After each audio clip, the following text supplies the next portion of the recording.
student last ক্লাছত আমি সংহতিৰ বিষয়ে আলোচনা কৰিছিলোঁ তাৰ ইম্পৰ্টেন্ট কোৱেশ্চনছ কিছুমান আলোচনা কৰিছিলোঁ আমি কেনেকৈ তালিকাভুক্তিকৰণ পদ্ধতি বা সংহতি গঠন পদ্ধতিত আমি সংহতি লিখিব পাৰো গোটেইখিনি বস্তু আমি আলোচনা কৰিছিলোঁ ঠিক আছে আজি আমি ইয়াৰ ৰিলেটেড এটা ইম্পৰ্টেন্ট কোৱেশ্চন আমি আলোচনা কৰিম সো তোমালোকে যদি সেই আগৰ কোৱেশ্চন বিলাক চোৱা নাই আগৰ ভিডিও বিলাক চোৱা নাই তো এতিয়া গইখিনি চাই লোৱা আগত ঠিক আছে তো আজি দেখা আমাৰ কোৱেশ্চনটো হল কোৱেশ্চন নম্বৰ 6 অনুহুলিনি 1.1 আমাক কি কৈছে যে তালিকাভুক্তিকৰণ পদ্ধতিত লিখা বাও হাতৰ সংহতিবোৰক সংহতি গঠন পদ্ধতিত লিখা সো হাতৰ সংহতিবোৰ লগত মিলোৱা দেখা এই চাৰিটা তোমাক কি দিছে এই চাৰিটা হল তালিকাভুক্তিকৰণ পদ্ধতিত আৰু তোমাৰ ইফালে কি আছে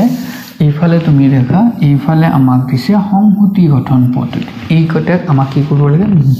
মিলাব লাগে ম্যাচিং কৰিব লাগে বাস তো এনেকুৱা টাইপৰ কোৱেশ্চন আহিলে তুমি সিটা এটা কথা মন কৰিবা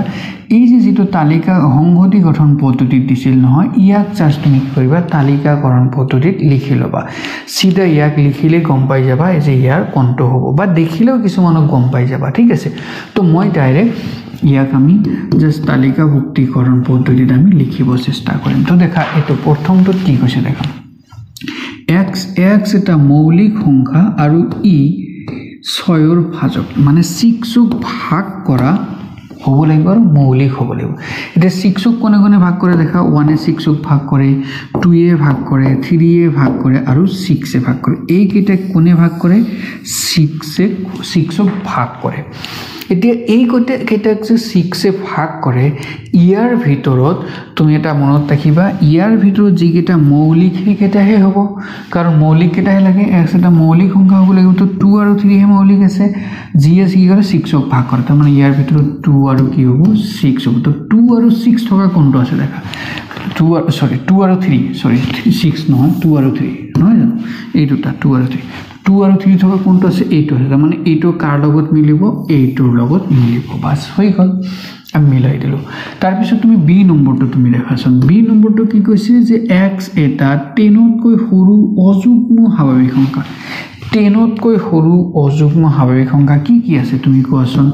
অযুগ্ম 1 আছে 3 আছে 5 আছে 7 আছে 9 আছে এইকেইটাটো আছে বাকি তো নাই অযুগ্ম হ'ব লাগিব আৰু স্বাভাৱিক সংখ্যা হ'ব লাগিব তাৰ মানে এইকেইটা আছে তো এতিয়া দেখা কোনটো আছে 1 2 3 1 3 5 7 9 তাৰ মানে এইটো আছে তাৰ মানে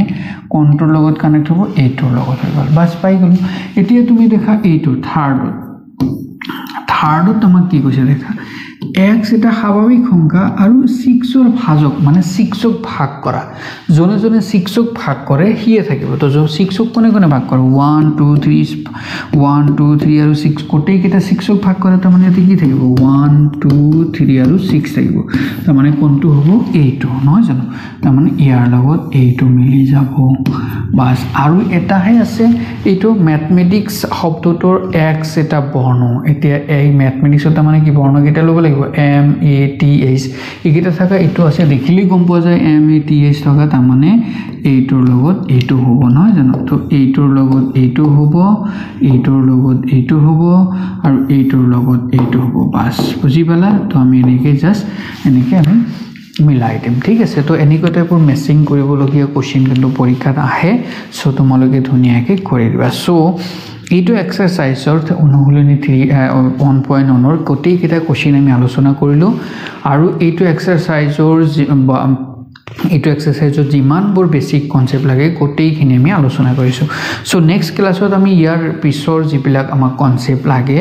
আৰু তাৰে এক্সাৰসাইজৰ কোৱেশ্চন বা পৰীক্ষাত আহা কোৱেশ্চন বিলাক আমি গোটেইখিনি আলোচনা কৰিবলৈ চেষ্টা কৰিম সো তোমালোকে যদি এতিয়ালৈকে